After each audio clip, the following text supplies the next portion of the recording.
Awesome. So, this is a Cool Runnings Wellness Minute. Basically, what this is I just share a little bit of what I have learned about wellness, about loving yourself, about loving your body, and all those good things. It is Mental Health Awareness Month. May is Mental Health Awareness Month.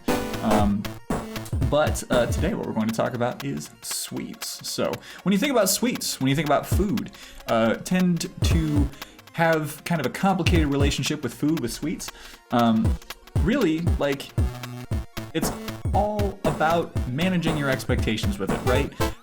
Most of the time, when we find ourselves unable to stop eating sweets, or when we find ourselves like our bodies are changing in a way that we don't like because of all the sugar that we're eating, most of the time that's founded in habit more than anything else. So it's not that you're hungry, it's not that your nutritional needs are not being met, it's usually that it's attached to something else. So for example, I will go on long stretches personally where I will, like, right after dinner, I'll be like, you know what, I'd like something sweet.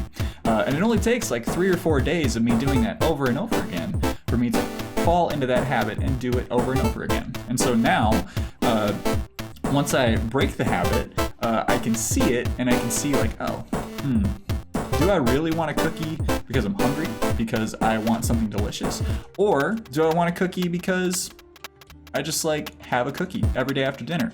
Our brains actually function in such a way that when we have embedded habits, we don't think about things as much. If you watch the brain waves on individuals who are doing activities that are embedded in habits, you'll see, and there's a series of lab tests that they did on rats. They weren't, like, you know, harmful or anything like that.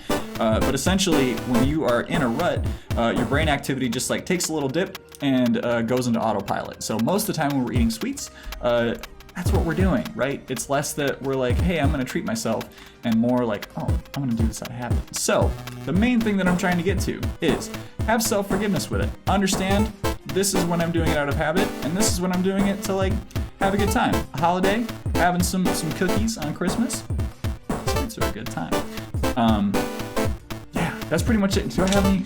Hold on. I got a little, like, note with bullet points on this. Oh yeah. So it's really all about your relationship with food, right? If you're monitoring your relationship with food, it's important to know what things are you eating because you want them, and what things are you eating because you are kind of, like, in a pattern of eating them. And that's pretty much it. This was supposed to be a minute, and I think that was longer than a minute. So